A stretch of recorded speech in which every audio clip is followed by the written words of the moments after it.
The federal opposition wants to make it a crime to burn the national flag. It's often done at protests, so a former soldier will move a motion on it in Parliament when it meets next. And joining us live now is former soldier and Shadow Assistant Minister for Defence, Phillip Thompson. Phil, good to see you this morning. So can you just elaborate for us, if you can, on what the motion involves?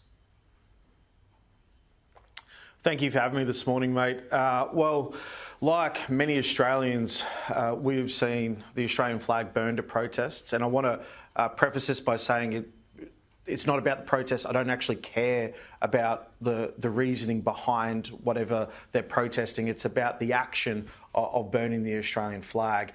I've served underneath it. Our Australian Defence Force members wear the flag on their shoulder. Mates of mine who have been killed in battle have the Australian flag draped over their coffin, and I think that it is about time that it become a criminal offence to burn this flag. And I'll move this motion in Parliament, and I'm hoping for the support of the government in making it a criminal offence. So there's no specific law on it yet, but would a burning of a flag fit under something else, such as a public order offence? So in that sense, is something of that nature already there? No, so burning the Australian flag has little to no repercussions or criminal offence unless it is ripped off or stolen from someone else, and then it is a theft of a flag. So I believe we should be carving out its own criminal part in the law to make it a national law that you cannot burn the Australian flag. It is not just a piece of fabric, it is something that brings our nation together. It also should unite this country. We should be proud of Australia and what we've achieved, but also remember that those that fought and died under this flag paved the way for this country, and we should honour them by making this a criminal offence. No, that's true. And Phil, I was recently with a Marine at a US immigration riots in California, and he shuddered at the sight of an American flag burning in the crowd. He said that was about as disrespectful as you can get. So as a former soldier, what does it do to you personally when you see those images? It breaks my heart. It breaks my heart that people in this country don't love it.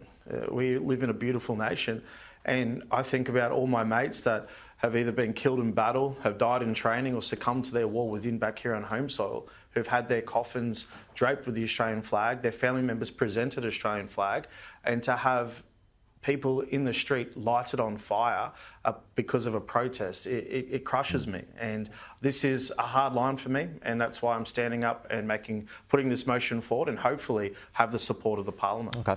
Just elsewhere this morning, but also defence related, Phil, your colleague Andrew Hastie, he said militarily, and we're looking at Gaza here, he said militarily it would not be wise for Israel to fully occupy the Gaza Strip. Do you agree with him?